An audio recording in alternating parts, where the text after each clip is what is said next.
हिंदी में यूपीएससी की तैयारी से संबंधित प्रोग्राम्स को देखने के लिए सब्सक्राइब करें स्टडी IQ IAS हिंदी। नमस्कार साथियों, मैं कुणाल आप सभी का स्टडी IQ IAS हिंदी पे स्वागत करता हूं।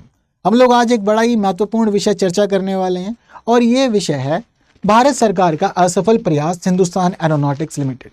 दरअसल वर्तमान में हिंदुस्तान एरोनॉटिक्स लिमिटेड के ऊपर बहुत सारे प्रश्न चिन्ह लगाए जा रहे हैं और ये माना जा रहा है कि क्या इसकी स्थापना भारत सरकार के लिए एक सफल प्रयोग रही है या फिर असफल प्रयोग रही है। अब दरअसल इस विषय पर चर्चा के लिए हमारे पास दो बड़े रीजन अभी वर्तमान में भी है।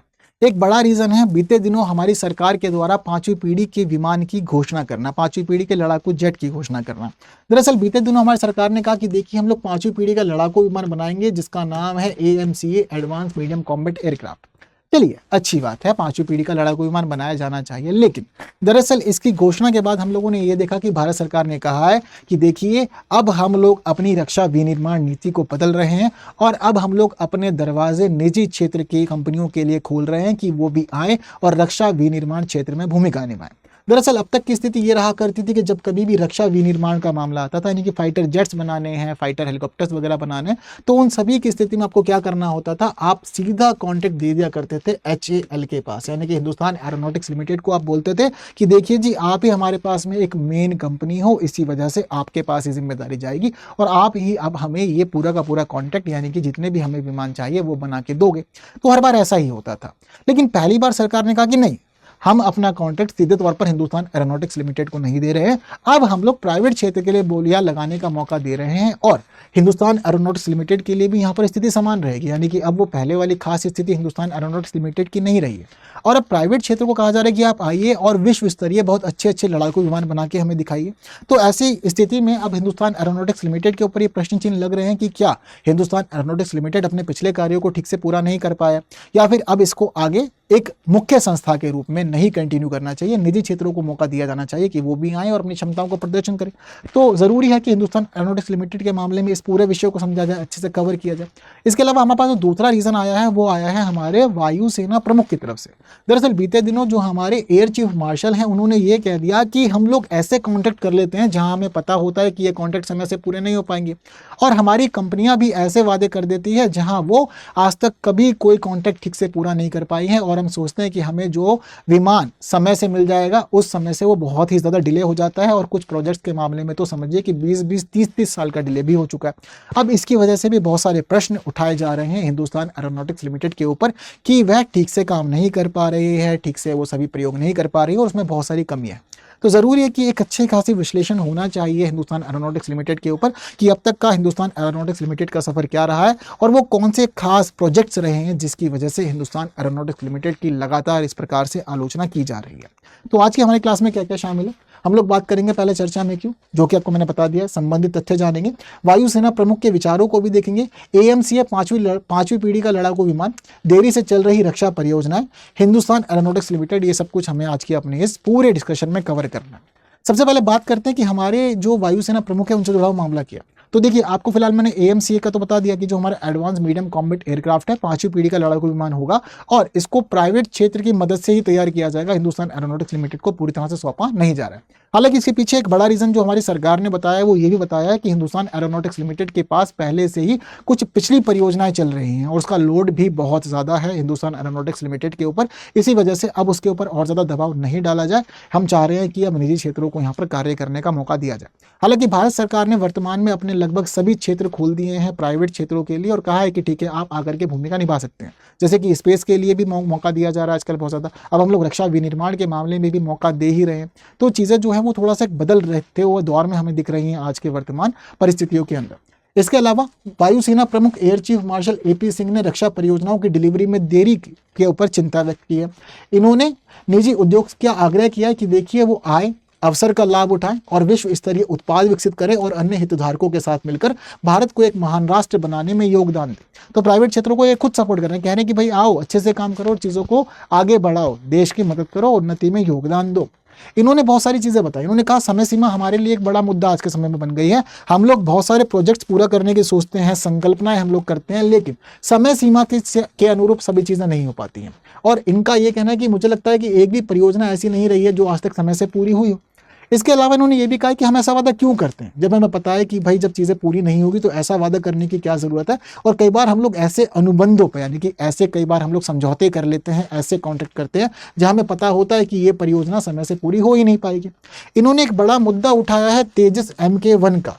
तेजस MK1 जो हमारे एक लाइट कॉम्बैट एयरक्राफ्ट है, हम चाहते थे कि बहुत पहले ही हमें समय से वो मिल जाए, लेकिन इस प्रोजेक्ट में बहुत ही ज़्यादा देरी हो चुकी है। और इन्होंने ये मुद्दा उठाया कि देखिए तेजस MK1 की आपूर्ति में देरी हो रही है और तेजस MK2 का प्रोटोटाइप अभी तक तैयार ही नहीं हुआ है। अब जब हम लोग अपने पिछले प्रोजेक्ट्स में इतना डिले करेंगे तो दुनिया के बाकी देश तो नई नई तकनीकों में आगे बढ़ते ही जाएंगे और हम लोग पिछली ही तकनीकों के अंदर, पिछले ही प्रोजेक्ट्स के अंदर उलझे रहेंगे। इसके अलावा रक्षा क्षेत्र के खुलने से भारतीय निजी उद्योग के लिए यह एक बड़ा अवसर है। कंपनियों को इस अवसर का लाभ उठाना चाहिए और विश्व स्तरीय सैन्य उपकरण बनाने के लिए हाथ मिलाना चाहिए, भले ही लाभ उनके अनुरूप ना हो। तो उन्होंने ये भी कहा है कि देखो भाई, अभी नया नया मौका मिला है प्राइवेट क्षेत्र को यहाँ काम करने का, तो आप केवल और केवल क्वालिटी डिलीवर करने पर फोकस करो। हो सकता है कि अभी आपको लाभ अपने अनुरूप ना मिले। जब कभी भी हम लोग कुछ भी काम करते हैं तो एक लाभ की उम्मीद रखते हैं। प्राइवेट क्षेत्र का मुख्य मामला तो लाभ का ही होता है, पर उन्होंने कहा है कि देखो हो सकता है कि अभी आपको लाभ आपके अनुरूप ना मिले, लेकिन फिर भी ये जरूरी है कि आप क्वालिटी से कॉम्प्रोमाइज ना करो और बहुत अच्छी क्वालिटी सर्व करो आप, तो जिससे कि आपकी आगे की चीजें भी अच्छी हो जाएंगी। उन्नत मध्यम लड़ाकू विमान यानी कि AMCA परियोजना में निजी उद्योग को शामिल करने का सरकार का निर्णय एक बड़ा कदम है, जो दिखाता है कि देश को निजी क्षेत्र पर कितना भरोसा है। ये वाली बात भी हमारे वायुसेना प्रमुख ने कही। तो ये भी प्राइवेट सेक्टर्स के लिए सपोर्ट दिखा रहे हैं और बता रहे हैं कि देखिए इस बदलाव की जरूरत है, क्योंकि अभी तक की चीजें हमारी बहुत डिले में रही हैं, जो कि बिल्कुल भी ठीक नहीं रहा। अब इस दौरान ये है हमारा वो विमान, ठीक है, जिसकी हम लोग लगातार बात करें, AMCA advance medium combat aircraft. तो इसका मॉडल जब सामने आया था तो उसके मॉडल के सामने आने के बाद अब सरकार कह रही है कि ठीक है, बोलियों के लिए अब हम लोग जल्द ही अपना एक्सप्रेशन ऑफ इंटरेस्ट जारी करवा देंगे, जिसके बाद बोलियां आमंत्रित की जाएगी और जो सबसे अच्छी बोली लगाएगा उसको हम ये कॉन्ट्रैक्ट देंगे कि भाई वो ही अब इस विमान के लिए काम करे। तो प्राइवेट कंपनीज के लिए कह दिया कि भारतीय नियमों का पालन करने वाली कंपनी होनी चाहिए, भारतीय कंपनी होनी चाहिए। क्यों? क्योंकि हम लोग मेक इन इंडिया के तहत इस फाइटर जेट्स को तैयार करना चाहते हैं और साथ साथ हम चाहते हैं कि सारा काम हो हमारे स्वदेशी स्तर पर ही। तो इसी वजह से कहा जा रहा है कि भारत की कंपनी हो, भारत की सरकार के नियम और कानूनों को पालन आप करते हो तो आपको मौका दिया जाएगा। और ऐसा भी नहीं कि अकेली कंपनी के लिए मौका, इन्होंने कहा है कि एक कंपनी चाहे तो 2 कंपनियां या 3 कंपनियां मिलकर एक ग्रुप बना करके भी चाहें तो इस काम को आगे बढ़ा सकती है। उन्हें यहाँ पर इस प्रकार की छूट भी दी जा रही है। ठीक है, अब देखिए जरूरी ये है कि हम लोग पहले ये समझे कि कौन सी परियोजनाएं हमारे देश में महत्वपूर्ण हैं लेकिन वो देरी से चल रही हैं, क्योंकि हमारे देश की कुछ महत्वपूर्ण परियोजनाओं के देरी से चलने की वजह से ही ना ये सारे के सारे मुद्दे उठाए जा रहे हैं और कहा जा रहा है कि भाई हमारी जो प्रोजेक्ट्स हैं वो डिले होते रहते हैं। हालांकि देखो, हमारे जो ये रक्षा विनिर्माण की परियोजनाएं हैं इन पे डिले होना एक बहुत ही आम बात है और जनरली हम लोगों ने देखा है कि 2 साल 3 साल 4 साल का डिले तो हो ही जाता है। लेकिन कुछ ऐसे भी मुद्दे रहे हैं जहां पर 3-3 साल का डिले देखा गया है और ये 30-30 साल का डिले, ठीक है, मतलब सॉरी 3-3 साल का डिले नहीं, जहां पर 30-30 साल का डिले देखा गया है। तो जहां पर ये 30-30 साल के डिले की स्थिति निकल करके आई है, ये अपने आप में बड़ा ही चिंताजनक मामला हो गया है। तो जरूरी ये है कि इस 30-30 साल के प्रोजेक्ट जो डिले हुए हैं इनको समझें, क्योंकि ये अपने आप में गंभीर चिंताजनक स्थिति हमें प्रस्तुत कर रहे हैं। जैसे कि इस मामले में जो पहला हमारा प्रोजेक्ट है उसका नाम है लाइट कॉम्बैट एयरक्राफ्ट तेजस MK1 और MK2। तो जो हमारा LCA तेजस है ये भारत के लिए एक बड़ा ही महत्वपूर्ण विमान माना जाता रहा है हमेशा से, लेकिन इसकी पूरे होने में हमेशा से ही देरी होती रही है। अब देखिए, इस प्रोजेक्ट को 1983 में मंजूरी मिली थी। कब मिली थी? 1983 में मंजूरी मिली थी। 1994 में बनने की डेडलाइन रखी गई थी कि भाई ठीक है 1983 के अंदर मंजूरी दे रहे हैं, 1994 तक ये विमान हमें तैयार होकर के मिल जाएगा। लेकिन कई प्रतिबंधों और आपत्तियों में दिक्कत के चलते ये प्रोजेक्ट लगातार टलता गया, डिले भी होता गया। अब जो हमें पहले LCA MK1 स्क्वाड्रन के 2 विमान मिले, वो 2 विमान हमें कब मिले? जुलाई 2016 को सोलूर में उनको तैयार किया गया। यानी कि हमें पता चलता है कि भाई 1983 के जो प्रोजेक्ट था विमान का, उसके पहले स्क्वाड्रन के अंदर के जो 2 विमान थे वो 2016 में सोलूर में तैयार किए गए। यानी कि आपने इसके 2 विमानों को बनाने में 33 साल का समय लगा दिया, 33 ईयर्स। समझ रहे हो? मतलब इतने में तो दुनिया कहाँ से कहाँ पहुंच जा रही है। कोई देश बहुत अच्छे से औद्योगिकीकरण के अंदर आगे बढ़ जा रहा है और अपने यहाँ पर बहुत ही बड़ा परिवर्तन कर ले रहा है। अब किसी देश के अंदर हम लोग ये देख रहे हैं कि भाई साहब आपको तेजस के 2 विमानों को बनाने में ही 33 साल का समय लग गया। 1983 की परियोजना के लिए 2 विमान आपने 2016 में बनाए और क्या सोचा गया था कि 1994 में भाई ये बन जाएंगे। तो डेडलाइन क्या पूरी हुई? नहीं हुई। और डेडलाइन पूरी होना छोड़ा, बहुत ही ज्यादा डिले इसमें हो गया। अब इसके बाद हमें ये पता चलता है कि तेजस MK1 और तेजस MK1A का मकसद भारतीय वायुसेना के सेवा दे रहे MiG-21 फाइटर जेट्स को रिप्लेस कर रहा था धीरे धीरे। अब सोचिए, जब हम लोग ठीक से इस काम को शुरू ही नहीं कर पाए तो रिप्लेस कैसे किया जाएगा। और बात यहीं तक ही सीमित नहीं है, बल्कि तेजस जो MK2 है उसकी जिम्मेदारी थी कि वो MiG-29, मिराज और जगुआर लड़ाकू विमानों को रिप्लेस करेगा। लेकिन कैसे करेगा? नहीं कर पाएगा, क्योंकि अभी तक हम लोगों को ये विमान अच्छी संख्या में मिलना ही शुरू नहीं हुए हैं। तो फिर कैसे हम लोग उसकी चीज़ों को आगे बढ़ा पाएंगे? तो यहाँ भी परेशानी है। अब ये समझिए कि चाहे हम लोग बात करें MiG-21 की या MiG-29 की या मिराज की या जगुआर की, अगले दशक से ये सेवा से बाहर होने शुरू हो जाएंगे, क्योंकि अब इनकी उम्र पूरी हो जाएगी। और जब ये हमारे रक्षा क्षेत्र से बाहर हो जाएंगे तो ये ज़रूरी होगा कि इसको रिप्लेस करने के लिए हमारे पास नए विमान हो। और हम ये चाहते थे कि समय से अगर हम लोग को ये विमान मिल जाए तो इन विमानों के मिलने के बाद हम लोग पहले प्रॉपर ट्रेनिंग का काम भी कर लें, ताकि हमारे जितने भी यहाँ पर फाइटर पायलट्स हैं उन लोगों को इन विमानों को उड़ाने में परेशानियां ना हो और वो सब कुछ बहुत अच्छे से चला पाए। लेकिन क्या हुआ है कि ये मामला बड़ा ही इनका परेशानियों में चला गया, चीजें पूरी नहीं हो पाई इस वजह से। तो ऐसे में वायुसेना को तेजस MK1 और MK2 की डिलीवरी काफी पहले ही मिल जानी थी, जिससे पायलटों की ट्रेनिंग का कार्य तरीके से पूरा हो जाए, लेकिन नहीं हो पा रहा। अब यह माना जा रहा है कि तेजस MK2 की डिलीवरी 2030 में होने की उम्मीद है और इस परियोजना में 30 से ज्यादा वर्षों की देरी हो चुकी है। भाई 30 से ज्यादा साल का डिले, समझ रहे हो कि दुनिया कहां से कहां पहुंच जाएगी अपने आप में। हम लोगों ने कहा कि है अपने लाइट कॉम्बैट एयरक्राफ्ट तेजस के मामले में इतना ज्यादा डिले हम लोगों ने कर दिया। चिंता का विषय है या नहीं है? क्या लगता है आप लोग को? परेशानी है ना? बिल्कुल, बहुत ज्यादा परेशानी है। अब आप लोग ये सोच रहे होंगे कि सर डिले हुआ, 30 से अधिक सालों का डिले हुआ, तो कुछ कारण भी रहे होंगे। तो देखो, बिल्कुल कारण है और कुछ गिने चुने कारण है जिसकी वजह से सभी चीजें हुई हैं।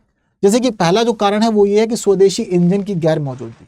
भाई हम लोगों के पास में अपने फाइटर जेट्स के बनाने की क्षमता तो ही रही है, लेकिन फाइटर जेट्स बनाने की क्षमता के साथ साथ हम लोगों के पास इंजन बनाने की क्षमता नहीं रही है। इंजन के मामले में हम लोग बड़ा परेशान रहे, तो हमारे पास अपना स्वदेशी इंजन नहीं रहा। अब जब स्वदेशी इंजन नहीं रहा है तो ऐसी स्थिति में या तो हमने दूसरों देशों से कहा है कि भाई मिलकर के एक इंजन बनवा दो, या फिर हम लोगों ने उनसे कहा है कि अपना इंजन दे दो। लेकिन बहुत सारे देशों ने बातें भी की हैं, कॉन्टैक्ट भी की हैं, जिसके अंदर बहुत ज़्यादा डिले हुआ और कई बार फिर देशों ने मना कर दिया कि बेटा आपको हम कोई भी मदद नहीं देंगे।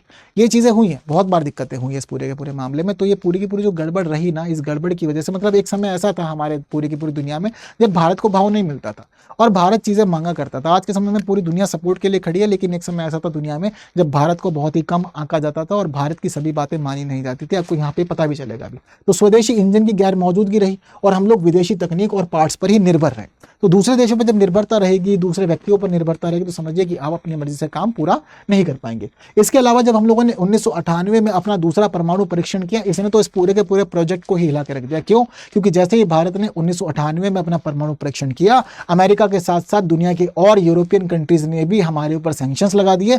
अब जब इनके हमारे ऊपर सैंक्शन लगा दिए इन लोगों ने, तो इनसे हम कहते थे कि भाई हमें मदद करो फाइटर जेट बनाने में, हमें आपसे पार्ट चाहिए या फिर हमें आपसे सहायता चाहिए या तकनीक चाहिए। ये लोग साफ मना कर दिया करते थे कि नहीं भाई आप तो परमाणु परीक्षण कर रहे हो, हम आपको कोई सहायता नहीं देंगे। अमेरिका ने तो कॉन्ट्रैक्ट तक कर रखे थे, अमेरिका ने कॉन्ट्रैक्ट के बावजूद हमें मदद नहीं दी, हमें सहायता नहीं दी, सीधे तौर पर मना कर दिया। ये एक हालत हम लोगों ने उस समय देखी थी।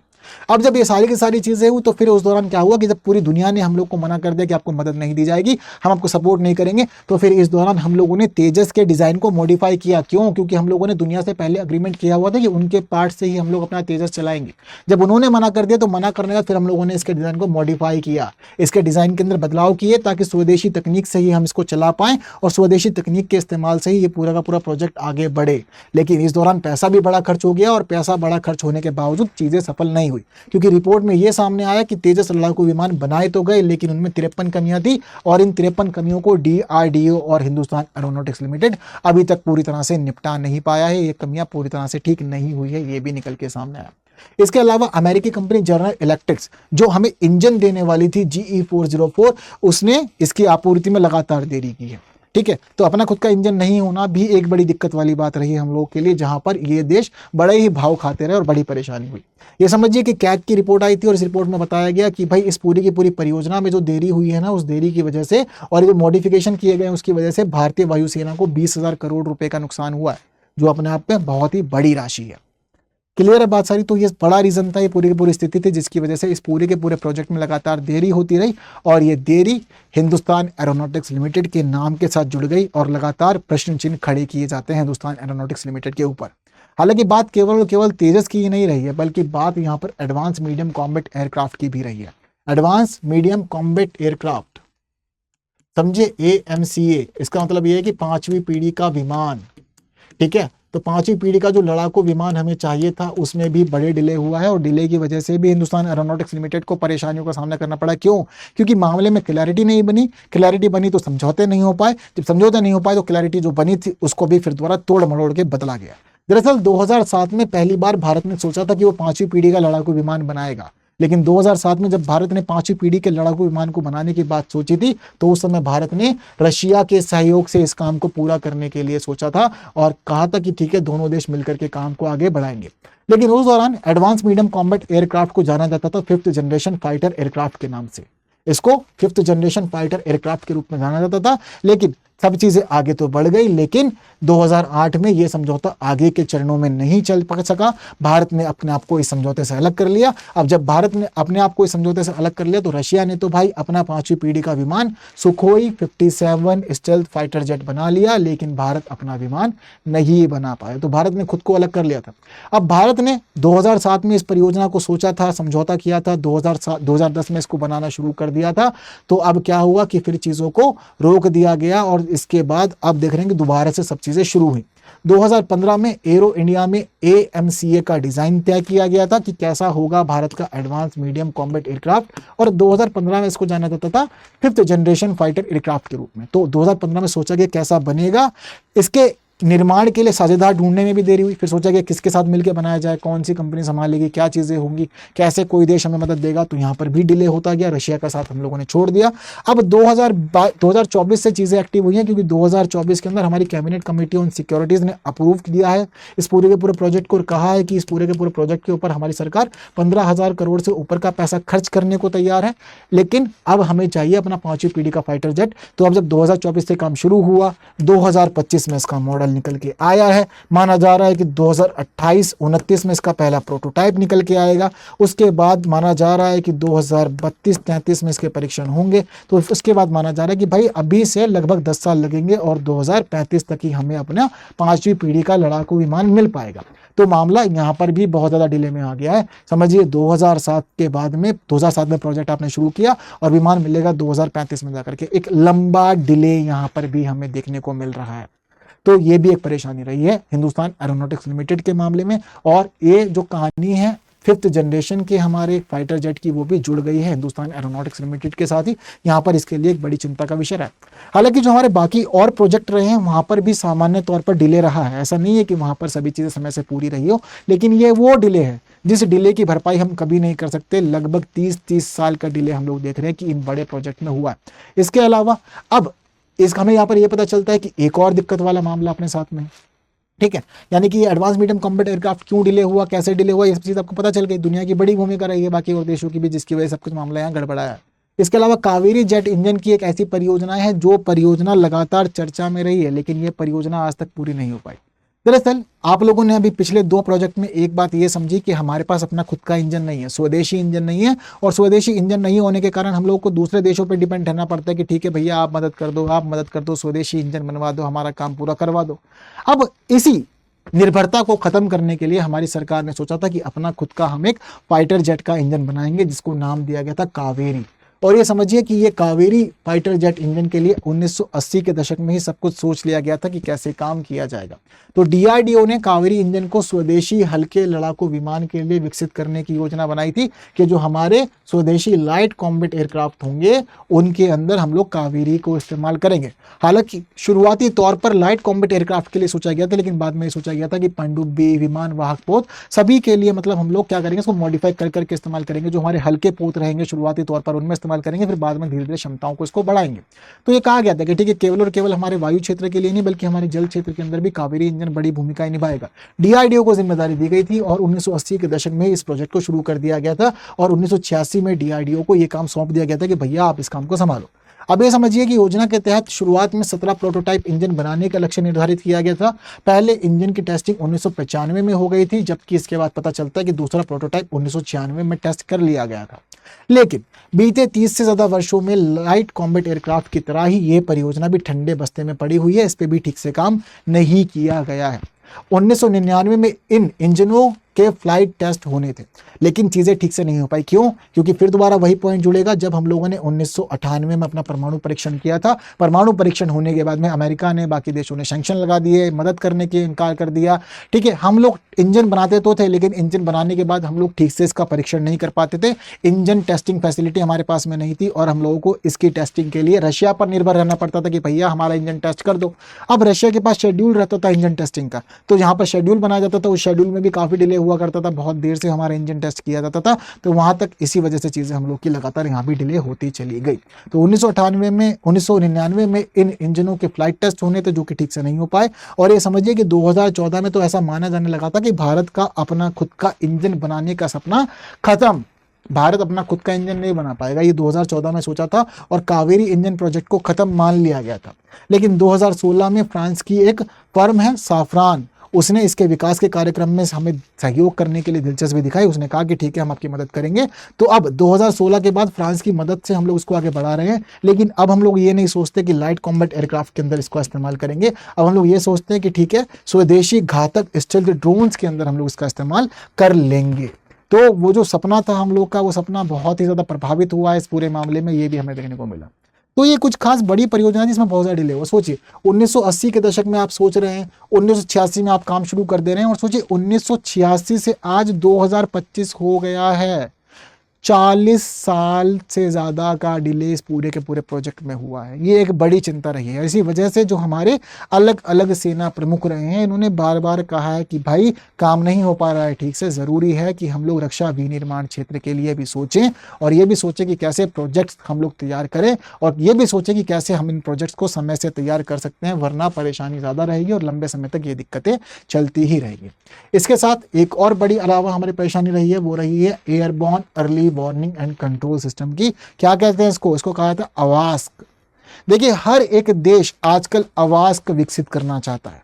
वो चाहता है कि मेरे पास हवाई एक ऐसी प्रणाली रहे जो हवाई क्षेत्र में ही मुझे बताए कि दुश्मन क्या हरकत कर रहा है, और उसके जैसे ही मुझे संकेत हवा से मिलेंगे, आसमान से मिलेंगे, मैं तुरंत उसके खिलाफ कार्रवाई करूंगा। हर देश आज के समय में अवास्क बना रहा है। अभी बीते दिनों भारत और पाकिस्तान के बीच में जो संघर्ष हुआ था, वहां पर भी अवास्क की चर्चा हुई थी और पाकिस्तान के अवास्क को हम लोगों ने तोड़ा था। अब ये सारा काम हुआ था तो पाकिस्तान के अवाक्स को हम लोगों ने बड़ा ही प्रभावित किया था। अब वही चीज़ जो है वो हम लोग को यहाँ पर भी देखने को मिल रही है कि भाई इसका मामला भारत के अंदर भी चल रहा है और भारत बड़ा ही परेशान रहा है अपने अवाक्स के लिए। ठीक है, तो भारत का जो अवाक्स है उसकी क्या स्थिति रही है, तो भारत के अवाक्स की स्थिति हम लोग को यहाँ पर ये पता चल रही है कि भारत हवाई और समुद्री क्षेत्र में दुश्मनों की हरकतों का पता लगाने के लिए अभी मुख्यतः जमीन आधारित रडार, सैटेलाइट और सेंसर पर निर्भर है। ठीक है, तो हम लोग किस पे निर्भर है, जमीन आधारित। तो हमें चाहिए कि हवा में भी हमारा कुछ हो, और अवाक्स के ऊपर हम लोग काम करना चाहते हैं कि भाई अवाक्स सिस्टम हम लोग अपना डेवलप करें और डेवलप करके वहाँ पर भी हम लोग मजबूती ले लें। तो एक जो बड़ा ही अहम हथियार माना जाता है वो अवाक्स सिस्टम माना जाता है, जो कि किसी भी हवाई या नौसैनिक हमलों को भांप कर पहले ही अलर्ट दे देता है, यानी कि पहले एक्टिव रहता है और ये आसमान के अंदर और नौसेना क्षेत्र में एक्टिव रहते हुए ये पता लगा लेता है कि कहाँ से खतरा आ रहा है। तो ज़रूरी होता है आज के समय में कि हर एक देश अपना खुद का एक अवाक्स रखे। तो भारत भी इसलिए अवाक्स को डेवलप करना चाहता था। DRDO ने 2003 में भारतीय वायुसेना के साथ मिलकर अपना अवाक्स बनाने के लिए चर्चा की थी, लेकिन उसका पता चलता है कि इसके लिए पहला कॉन्ट्रैक्ट 2008 में किया गया और तब एम्ब्रॉयर से 3 ERJ-145 विमान खरीदे गए थे। ठीक है, एम्ब्रॉयर से 3 हम लोगों ने ERJ-145 विमान खरीदे। इन विमानों के अंदर परिवर्तन किया, संशोधन किया और उसके बाद 2017 में इसको तैनात कर दिया गया। हालांकि ठीक है, अभी हम लोगों ने तैनात कर दिया, पर अभी 3 ही विमान हैं हमारे जो अवाक्स के लिए काम कर रहे हैं। पर हमें पाकिस्तान, बांग्लादेश और चाइना, इन तीनों ही बॉर्डरों पर एक बड़ी संख्या में अवाक्स चाहिए और कम से कम 18 अवाक्स तो हमारे पास में होने चाहिए, तभी हम कुछ कर पाएंगे, वरना हम लोग अवाक्स के मामले में चीज़ें सुधार नहीं पाएंगे। तो 2021 में भारत के रक्षा अधिग्रहण परिषद ने एयर इंडिया से 6 एयरबस A321 विमानों को खरीदा है और अब माना जा रहा है कि इस पर भी इसी प्रकार से काम किया जाएगा, इनको भी अवाक्स में बदला जाएगा। तो समझ रहे हैं अवाक्स का मामला कितना ज़्यादा खास रहा है हम लोगों के लिए, और यहाँ पर भी एक चिंता का विषय बहुत ही बड़ा हम लोग के लिए होता चला गया है। ठीक है, क्लियर है बात सारी की सारी। तो ये वाली चीज़ें भी थोड़ी सी आप लोग ध्यान रखिएगा। इसके अलावा ये जो मुद्दा वर्तमान में हम लोग देख रहे हैं, पहली बार नहीं है जब उठाया गया है डिले का, लगातार डिले का मुद्दा पहले भी उठता चला आया। 2023 के सितंबर के महीने में एयर चीफ मार्शल विवेक राम चौधरी ने कहा था कि भाई हिंदुस्तान एरोनॉटिक्स लिमिटेड को तय समय सीमा पर विमानों की डिलीवरी करने के लिए समाधान खोजने चाहिए, क्योंकि डिले बहुत प्रोजेक्ट में हो रहा है। जनवरी सितंबर 2021 में सेना प्रमुख जनरल मनोज मुकुंद नरवणे ने भी कहा था कि देखिए लंबी अधिग्रहण प्रक्रिया और नौकरशाही की स्पीड ब्रेकर हमारे लिए असली खतरे बने हुए हैं, ज़रूरी है कि यहाँ पर भी इनको टाइम से पूरा करें। मार्च 2025 में जो हमारे CDS जनरल अनिल चौहान हैं, इन्होंने भी कहा था कि दुश्मन से तकनीकी दायरा खत्म करने के लिए भारत को ज़्यादा तकनीक को तेज़ी से साथ लेना होगा, तभी चीज़ें हो सकती हैं। और अभी मई 2025 में तो सारा मामला रखा ही गया है हमारे वायुसेना प्रमुख AP सिंह के द्वारा। तो सारी चीज़ें इस प्रकार से हैं। ये सब कुछ यहाँ पर ऐसा ही चलता आया है और यहाँ पर हम लोगों ने डिले लगातार देखा है कि भाई हुआ है। चाहे बात करें हम लोग अपने लाइट कॉम्बैट एयरक्राफ्ट तेजस की, चाहे फिर हम लोग बात करें अपने खुद के लिए यहाँ पर डेवलप किए जाने वाले 5वीं पीढ़ी के लड़ाकू विमान की, चाहे फिर हो हमारा कावेरी जेट इंजन, या फिर बात करें हम लोग अपने अवॉक्स की, सारी दिक्कतों में मामला यहाँ पर हमारा रहा ही रहा है। ठीक है, तो इसी के साथ हिंदुस्तान एरोनॉटिक्स लिमिटेड की थोड़ी सी बात भी कर लेते हैं, क्योंकि ये महत्वपूर्ण है और सारे प्रश्न इसी के खिलाफ उठ रहे हैं। तो दरअसल हिंदुस्तान एरोनॉटिक्स लिमिटेड को शुरुआत में हिंदुस्तान एयरक्राफ्ट लिमिटेड के रूप में जाना जाता था। ठीक है, तो हिंदुस्तान एरोनॉटिक्स लिमिटेड को शुरुआत में हिंदुस्तान एयरक्राफ्ट लिमिटेड के रूप में जाना जाता था और इसकी स्थापना 23 सितंबर 1940 को की गई थी वालचंद हीरालाल के द्वारा मैसूर में। तो इन्होंने इसकी स्थापना सबसे पहले करी थी मैसूर सरकार के सहयोग से बैंगलोर के अंदर। ठीक है, तो बैंगलोर में स्थापना होती है, इसको हम लोग जानते हैं हिंदुस्तान एयरक्राफ्ट लिमिटेड के नाम से। इसका प्राथमिक उद्देश्य विमानों का स्वदेशी उत्पादन करना था। ठीक है, अब यह एक प्रमुख भारतीय सार्वजनिक क्षेत्र की एयरस्पेस और रक्षा कंपनी बन गई थी उस समय। अब 1942 में भारत सरकार इसकी शेयरधारक बन जाती है और शुरुआत में ही धीरे धीरे भारत सरकार इसको पूरी तरह से एक्वायर कर लेती है। ये शुरुआत करता है प्राइवेट कंपनी के रूप में, लेकिन बाद में भारत सरकार इसको एक्वायर कर लेती है, इसके सारे शेयर ले लेती है अपने पास में। ठीक है, तो पूरा का पूरा प्रबंधन का नियंत्रण भारत सरकार के हाथ में आ जाता है। इससे वैश्विक वैमानिकी कंपनियों के साथ सहयोग किया और जिसके परिणाम स्वरूप Harlow trainer, Curtiss Hawk fighter और वोल्ट्री बॉम्बर जैसे प्रतिष्ठित विमानों का उत्पादन इसने किया, जो अब तक ये भूमिका इस तरह से निभाता हुआ आ रहा है। हालांकि इन उपक्रमों ने भारत को वैमानिकी क्षेत्र में नींव रखी और चीजें आगे बढ़ने लगी और शुरुआती तौर पर हम लोग देखते हैं कि फ्लाइंग क्लबों के लिए पुष्पक, एयर ऑब्जर्वेटरी पोस्ट, भूमिका के लिए कृषक और इसके साथ साथ HF-24 जेट फाइटर मारुत और HJT-16 बेसिक जेट ट्रेनर इन्होंने तैयार करे किरण का नाम से। ठीक है, तो ये सारे काम इन्होंने शुरुआत में करे। तो फ्लाइंग क्लबों के लिए पुष्पक बनाया, एयर ऑब्जर्वेटरी पोस्ट भूमिका के लिए इन्होंने कृषक बनाया, HF-24 फाइटर जेट मारुत और HJT-16 बेसिक जेट ट्रेनर किरण, ये सारे के सारे काम इन्होंने शुरुआती तौर पर पूरे किए। लेकिन बाद से घटनाक्रम बदल गया। कैसे बदल गया? क्योंकि 1960 और 1970 के दशक में इसने अपने परिचालन में विविधता ली और परिचालन विविधता लाने के लिए इसने इस दौरान MiG-21 विमानों के लाइसेंस प्राप्त उत्पादन के लिए एरोनॉटिक्स इंडिया लिमिटेड की स्थापना की। किसकी? एरोनॉटिक्स इंडिया लिमिटेड की। अब देखिए, पहले हमारे पास क्या था? Hindustan aircraft limited. ठीक है, हिंदुस्तान एरोनॉटिक्स लिमिटेड तो आज हम लोग पढ़ते हैं, लेकिन शुरुआत में क्या था? Hindustan aircraft limited. और इन्होंने यहाँ पर क्या किया? एक परिवर्तन किया और हिंदुस्तान इंडिया लिमिटेड बनाया। अब क्या होता है कि हिंदुस्तान एयरक्राफ्ट लिमिटेड और एरोनॉटिक्स इंडिया लिमिटेड, इन दोनों को मर्ज कर दिया जाता है। ठीक है, यानी कि जो शुरू हुई थी हिंदुस्तान एयरक्राफ्ट लिमिटेड, ठीक है, इसके साथ साथ हम लोग देखते हैं कि यहां पर इन्होंने बनाया एयरक्राफ्ट इंडिया लिमिटेड। तो हिंदुस्तान एयरक्राफ्ट लिमिटेड और एरोनॉटिक्स इंडिया लिमिटेड जो है, इन दोनों को मर्ज कर दिया और मर्ज करके क्या बना दिया था यहाँ पर? Hindustan aeronautics limited. तो हिंदुस्तान एयरक्राफ्ट लिमिटेड और एरोनॉटिक्स इंडिया लिमिटेड दोनों को मर्ज कर दिया जाता है और मर्ज करने देखते हैं कि 1 अक्टूबर 1964 को हिंदुस्तान एरोनॉटिक्स लिमिटेड का जन्म होता है। तो 1 अक्टूबर 1964 को जो बना वो बनता है हिंदुस्तान एरोनॉटिक्स लिमिटेड। आज तक ये इसी रूप में चलता आ रहा है।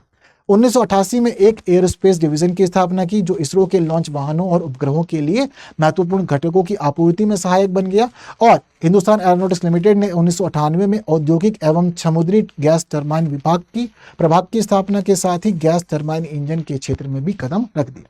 तो आज के समय में पता चलता है कि हिंदुस्तान एरोनॉटिक्स लिमिटेड का जो एरोस्पेस डिवीजन है वो इसरो के लिए लॉन्च वाहन बनाता है और उपग्रहों के लिए ये महत्वपूर्ण घटकों की आपूर्ति करता है। साथ साथ समुद्री गैस टरबाइन प्रभाग की स्थापना के साथ इन्होंने गैस टरबाइन इंजन के क्षेत्र में भी कदम रख दिया।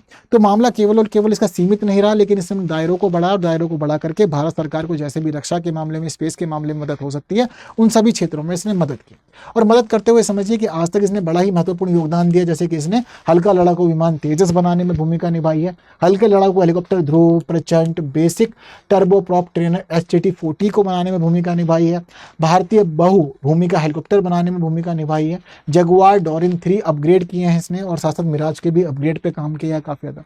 इसके साथ साथ हम देखते हैं कि यहाँ पर जो तस्वीर है ये हमें बताती है कि भाई बहुत सारी बड़ी भूमिका रही है लाइसेंस या जॉइंट वेंचर के रूप में और इंडिजिनस प्रोडक्ट के मामले में, यानी कि कुछ ऐसे उत्पाद रहे हैं जो हमारे हिंदुस्तान एरोनॉटिक्स लिमिटेड ने किसी दूसरे देश के साथ मिलकर के बनाए हैं या फिर लाइसेंस लेकर के बनाए हैं। इसके अलावा कुछ ऐसे रहे हैं जो स्वदेशी तौर पर ही पूरी तरह से विकसित किए गए। तो स्वदेशी तौर पर विकसित किया गया है HT2, HF24 मारुत, HJT16 किरण, ध्रुव ALH, तेजस लाइट कॉम्बैट एयरक्राफ्ट, रुद्रा और LCH। ये सब कुछ डेवलप किया गया है इंडिजीनियसली यानी कि स्वदेशी रूप से। लेकिन इसी के साथ पता चलता है कि लाइसेंस्ड या फिर जॉइंट वेंचर के जो प्रोडक्ट रहे उसमें प्रेंटिस, हार्लॉक PC5A, नट, MiG-21, चेतक HS748 एवरो, चीता, MiG-27, Jaguar, Su-30 MKI, hoc MK132 और डॉर्नियर 228। हालांकि डॉर्नियर 228 के लिए तो सीधा क्वेश्चन पूछा गया है यूपीएससी 2025 के प्रीलिम्स के अंदर भी डॉर्नियर 228 पूछा था। नहीं अगर याद है तो क्वेश्चन पेपर पलट लेना, वहां पर भी आपको मिल जाएगा। तो जो भूमिका अब तक इसने निभाई है ये भूमिका बड़ी ही महत्वपूर्ण रही है और बहुत ही खास रही है। तो पूरी तरह से इसको हम लोग ये कहें कि असफल है तो ये भी गलत होगा, क्योंकि अब तक इसने काफी कुछ किया है। हालांकि डिले हुए हैं, लगातार डिले हुए हैं सभी प्रोजेक्ट्स में, कुछ प्रोजेक्ट्स में कुछ बड़े डिले हम लोगों ने देखे हैं, बट उसके बावजूद भी इसका जो योगदान है वो योगदान भारत के रक्षा क्षेत्र में बड़ा ही महत्वपूर्ण रहा है। अब दरअसल इसके जो डिले होते हैं उन डिले के पीछे कुछ बड़े रीजन बताए जाते हैं हिंदुस्तान एरोनॉटिक्स लिमिटेड के द्वारा। देखिए सबसे बड़ा मामला तो है वित्तीय बाधाओं का। पहली बात तो इसको पैसा ठीक से मिलता नहीं है और पैसा ठीक से इसके पास पहुंच नहीं पाता, तो पैसे की कमी के कारण प्रोजेक्ट डिले हो जाते हैं। ये बहुत बार देखा गया हिंदुस्तान एरोनॉटिक्स लिमिटेड के मामले में। तकनीकी अंतराल भी बहुत ज़्यादा, दुनिया के अलग अलग देशों के पास में टेक्नोलॉजीज बहुत ज़्यादा अच्छी हैं और उसके पास टेक्नोलॉजी बहुत ज़्यादा अच्छी नहीं रही है। काफ़ी बाद में इसने अपना काम शुरू किया है, लेकिन उसके बावजूद भी इसने अपना बेस्ट प्रदर्शन करने की कोशिश की है और दुनिया के बाकी देशों पर हमारी जो तकनीकी निर्भरता शुरुआत से रही है ये भी इसके लिए एक बड़ा दिक्कत वाला मामला बन गया है, क्योंकि हम लोग बहुत सारे मामलों में दूसरे देशों के पुर्जों पर निर्भर रहे हैं, उनकी तकनीकों पर निर्भर रहे हैं, जो हिंदुस्तान एरोनॉटिक्स लिमिटेड तक आते आते काफ़ी डिले में रही हैं। तो इसकी वजह से प्रोजेक्ट भी डिले हो जाया करते थे। परियोजना निष्पादन में देरी, तो परियोजना के निष्पादन के अंदर यानी कि शुरू होने में, उसके आगे बढ़ने में ही देरी हो जाया करती थी, जिसकी वजह से फिर मामला और डिले में चला जाया करता था।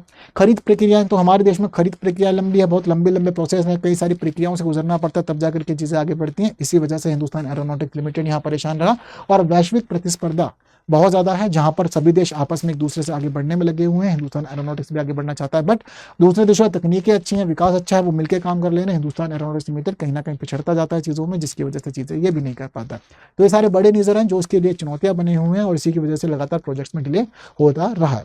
तो यह है पूरी की पूरी कहानी हमारे हिंदुस्तान एरोनॉटिक्स लिमिटेड की कि किस वजह से ये परेशान रहा है, कौन कौन से मुद्दे हैं जिसकी वजह से इसके ऊपर लगातार प्रश्न चिन्ह लगाए जा रहे हैं। लेकिन इन सबके बावजूद हम ये कहें कि ये पूरी तरह से असफल है तो ये बिल्कुल भी ठीक नहीं रहेगा। हालांकि सुधारों की आवश्यकता है, ये वाली बात बिल्कुल ठीक है। फिलहाल एक प्रीलिम्स का क्वेश्चन हमारे सामने है, हिंदुस्तान एरोनॉटिक्स लिमिटेड के संदर्भ में निम्नलिखित कथनों पर करना विचार। इसकी स्थापना हिंदुस्तान एयरक्राफ्ट लिमिटेड के रूप में की गई थी। इसने न केवल भारत बल्कि कई अन्य देशों के लिए भी विमान निर्माण में भूमिका निभाई है। निम्नलिखित में से कौन सा सही है? केवल एक, केवल दो, दोनों, कोई नहीं।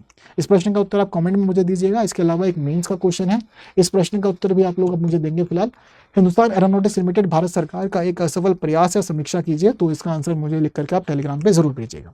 हालांकि आज है 31 मई और 31 मई लास्ट डे है हमारा अर्ली स्टार्ट ऑफर का। तो ये ऑफर आप लोग को मिलेगा KL लाइव कोड लगा करके एक बेस्ट डिस्काउंट पे। ये आपके लिए बेस्ट डिस्काउंट कोड है।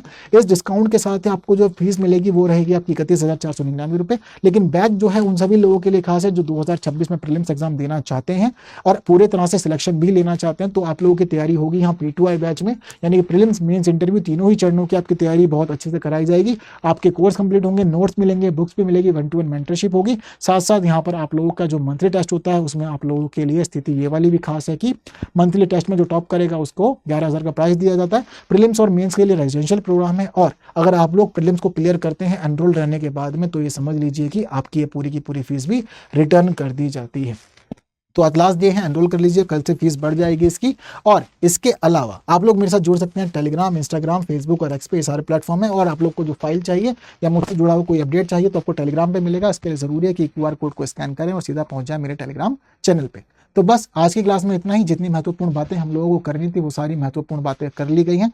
मैं उम्मीद करता हूँ आपको सब कुछ क्लियर हुआ होगा। बाकी ऐसी चीज़ों को जानने समझने पढ़ने के लिए बने रहें study IQ IAS Hindi YouTube channel पे। फिलहाल के लिए दीजिए मुझे विदा। Thank you so much. जय हिंद। हिंदी में UPSC की तैयारी से संबंधित प्रोग्राम्स को देखने के लिए सब्सक्राइब करें स्टडी IQ IAS हिंदी।